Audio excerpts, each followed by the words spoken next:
बिस्मिल्लाहिर्रहमानिर्रहीम। सामीन मोहतरम अस्सलाम वालेकुम।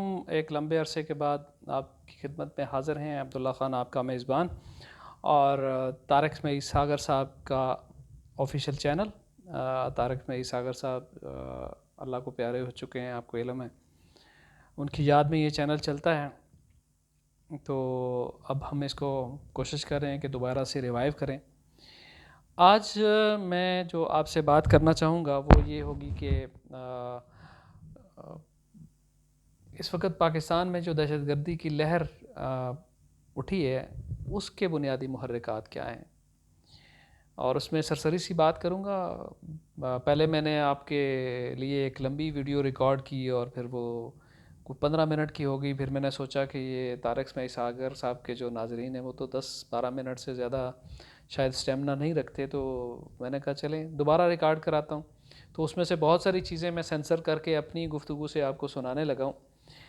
बात यह है कि इस वक्त जो अफ़गानिस्तान में सूरत हाल बनी और उसके बाद हमने देखा कि पाकिस्तान में दहशतगर्दी के वाक़यात में इजाफ़ा हो गया, जबकि हम तवक्को ये लगा के बैठे थे कि अफ़गानिस्तान में तालिबान के आने के बाद हमारे यहाँ सूरत हाल बहुत बेहतर हो जाएगी। अफ़गान तालिबान जो हैं वो अपनी सरज़मीन पाकिस्तान के ख़िलाफ़ इस्तेमाल नहीं होने देंगे, जैसे कि उन्होंने पूरी दुनिया के साथ वादा भी किया। लेकिन वो क्या वजूहात हैं कि वो भी कुछ नहीं कर पाए, और ना यहाँ पे सीज़ फायर के बावजूद कोई मुआहदा अमन हो सका, और बलूचिस्तान में भी सूरत हाल बहुत ख़राब हो चुकी हुई है। तो नाज़रीन, बात ये है कि हम बड़े भोले लोग हैं। हम ये समझते हैं कि भी अफ़गानिस्तान से अमेरिका चला गया तो बस चला गया, अब हम अपनी मौज मस्ती करेंगे यहाँ पे। तो ऐसे नहीं है। अफ़गानिस्तान को अमेरिका ने नहीं छोड़ा है, इस ख़ित्ते को अमेरिका ने नहीं छोड़ा है। और अगर कोई ये समझता है कि भी अब जो है ना वो अमेरिका यहाँ से चला गया है, तो वो फिर मेरी सख्त अल्फाज ना हो जाएं, तो मैं कहूँगा कि वो अहमकों की जन्नत में रहता है, कि अगर वही समझता है कि अमेरिका यहाँ से चला गया। अरबों डॉलर यहाँ जहाँ लग रहे हों आपके, और एक आप कह लें कि 4 अरब डॉलर तो वो अफ़गानिस्तान की फ़ौज को और सिक्योरिटी फोर्सेस को सस्टेन करने के लिए लगते थे, और अमरीकी हार्डवेयर और फ़ौजियों की तनख्वाहें, और मतलब अरबों खरबों के हिसाब से जो है ना वो वहाँ पे डॉलर लगते थे। अब चंद मिलियन डॉलर आप कुछ तंजीमों में तकसीम कर दें, और वो कुछ कॉन्फ्लिक्ट्स में आप उनकी कैपेबिलिटीज़ को इंक्रीज़ करने में लगा दें, तो वो जनाब वारे न्यारे हो रहे हैं। अब देख लें इस वक्त जो है ना वो कहाँ से पैसा आ रहा है। बुनियादी तौर पे हमारे सिक्योरिटी के इदारों को सोचने की बात ये है कि बंदे के ऊपर ना गौर करें, चंदे के ऊपर गौर करें। ये टीटीपी का चंदा भाई यकदम कहाँ से आ रहा है? ये यकदम जो है ना ये जो बलोच मिलिटेंट्स हैं, बीएलए बीआरए वगैरह, उन्होंने एक इत्तेहाद भी कायम कर लिया है। पहले एक ब्रास कायम कर लिया, अब एक नया इत्तेहाद उन्होंने कायम कर लिया है। तो भाई ये कहाँ से पैसा आ रहा है, ये कहाँ से डोरें हिल रही हैं, इतना पैसा किसके पास है कि वो झोंके? तो पैसा भाई जहाँ से अरबों खरबों डॉलर लग रहे थे, उसमें चंद मिलियन डॉलर जो है ना वो आप ट्रेस कर लें, बड़ी बात नहीं है। और उसका सिरा और खुरा अगर हमारे सिक्योरिटी के इदारे ढूंढ लें, और वैसे तो दीवार पे लिखा हुआ है, लटका हुआ है कि कौन है जिसको इस वक्त सी पैक से सबसे ज़्यादा तकलीफ़ है। भारत को इतनी तकलीफ़ नहीं है, ये याद रखिएगा। सी पैक से कुछ और हैं जिनको इस वक्त पेट में मरोड़ उठे हुए हैं, दर्द उठा हुआ है। वो इस वक्त चाहते हैं कि भी किसी तौर पे भी पाकिस्तान में जो ये सी पैक के प्रोजेक्ट्स हैं और ये जो कनेक्टिविटी हो रही है ये ना हो। और ये एक ग्रेट गेम का हिस्सा है। उससे हट के अगर आप इसको देखेंगे तो फिर इसका किसी नतीजे पे नहीं पहुंच सकेंगे। अगर आप ये सोचते रहे कि भी पाकिस्तानी तालिबान के अफ़गान तालिबान के साथ क्या ताल्लुकात हैं, और बीएलए का जो है ना वो टीटीपी के साथ क्या ताल्लुक बन गया हुआ है, ये चीज़ें हैं। हाँ, ये बड़ी इंपॉर्टेंट है, ये भी सानवी चीज़ें हैं, और इस सानवी चीज़ों के ऊपर पहली वीडियो में मैंने काफ़ी तफसील से गुफ्तगू की थी। लेकिन अब मैं आपको असल मुहर्रिकात की तरफ लाना चाह रहा हूँ, और उसमें बड़ी बुनियादी चीज़ है कि आप ये देखें कि भी इस वक्त कौन सी कुव्वतें हैं जिनको अफ़गानिस्तान और पाकिस्तान का अमन वारा खाता है, और कौन सी है जिनको नहीं खाता, और फिर उनको लिस्ट डाउन करें। पाकिस्तान में बदअमनी का फ़ायदा किसको होगा? चीन को नहीं होगा, अफ़गानिस्तान को नहीं होगा, और किसको होगा?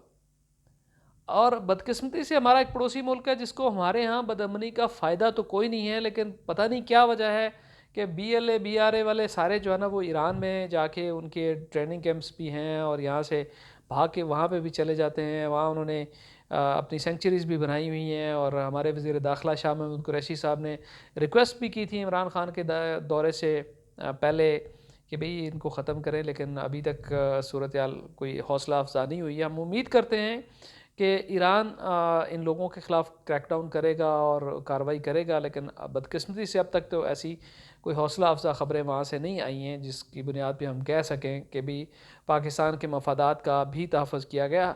ईरान के ख़िलाफ़ काम करने वाले ग्रुपों के ख़िलाफ़ पाकिस्तान में अच्छा खासा क्रैकडाउन हुआ है और बड़ा सख्त क्रैकडाउन हुआ है। और लश्कर जंगवी जैसे ग्रुप जो है ना वो स्टेट ने उनके ख़िलाफ़ जंग की है और स्टेट ने उनके बड़े बड़े लीडर मारे हैं और बड़े बड़े लोग अभी भी जेलों में पड़े हुए हैं। और स्टेट ने उनके ऊपर किसी किस्म का रहम नहीं किया, बल्कि वो जो ईरानी मफादात के ख़िलाफ़ काम करने वाले ग्रुप्स थे, स्टेट ने उनको अपना दुश्मन डिक्लेयर करके पाकिस्तान की स्टेट ने और उनके ख़िलाफ़ कार्रवाइयाँ की हैं। तो हम तवक्को करते हैं कि शायद ईरान भी ऐसी ही कुछ चीज़ करेगा और पाकिस्तान के ख़िलाफ़ सरगर्म जो ग्रुप्स हैं उनके ख़िलाफ़ कार्रवाई करेगा।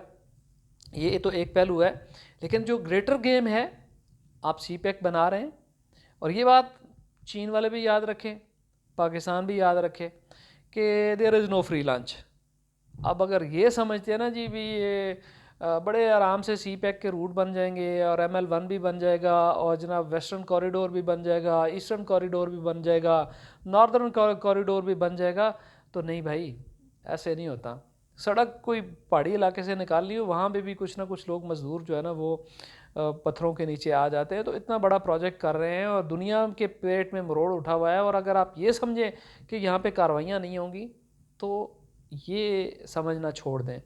ये वो कीमत है जो पाकिस्तान ने अदा करनी है और ये हमले होते रहेंगे और इनमें शिद्दत आती रहेगी, क्योंकि पैसा अगले फेंक रहे हैं। अफ़गानिस्तान में जो इतना पैसा लग रहा था, उन्होंने कहा थोड़ा सा इधर लगा देते हैं, बाकी तो अमन ही अमन है। उनको ना उनका कोई बंदा मरे, ना उनको जनाब उनकी लॉजिस्टिक सप्लाई के ऊपर पैसा लगे। तो बुनियादी मुहर्रक ये है। अब हमने देखना ये है कि हमने मफादात का तहफ़्फ़ुज़ कैसे करना है। टक्कर तो हमने पहले भी नहीं मारी और अपने मफादात का तहफ़्फ़ुज़ किया है, और ये पाकिस्तान है और पाकिस्तान के इदारों के ऊपर हमें फ़ख्र होना चाहिए। कि मैं ये बात करने के बाद इस वीडियो को ख़त्म करता हूँ कि ये फिर लंबी ना हो जाए। माली में 2011-12 में ग़ालिबन अलकायदा वालों ने कब्ज़ा कर लिया था काफ़ी सारे इलाकों पे। माली मुल्क है ये वेस्टर्न अफ्रीका में। तो फ़्रांस ने वहाँ पे फ़ौज भेजी, क्योंकि ये कॉलोनी रह चुकी है माली उसका फ़्रांस की। और कुछ अरसे बाद जो है ना वो बहरहाल उन्होंने वहाँ से उनको निकाल दिया। तो एक फ़्रांसीसी अफसर ने कहा था कि हम ये जंग जीत गए अलकायदा से, क्योंकि यहाँ पे खुशकिस्मती हमारी ये थी कि कोई पड़ोस में पाकिस्तान जैसा मुल्क नहीं था।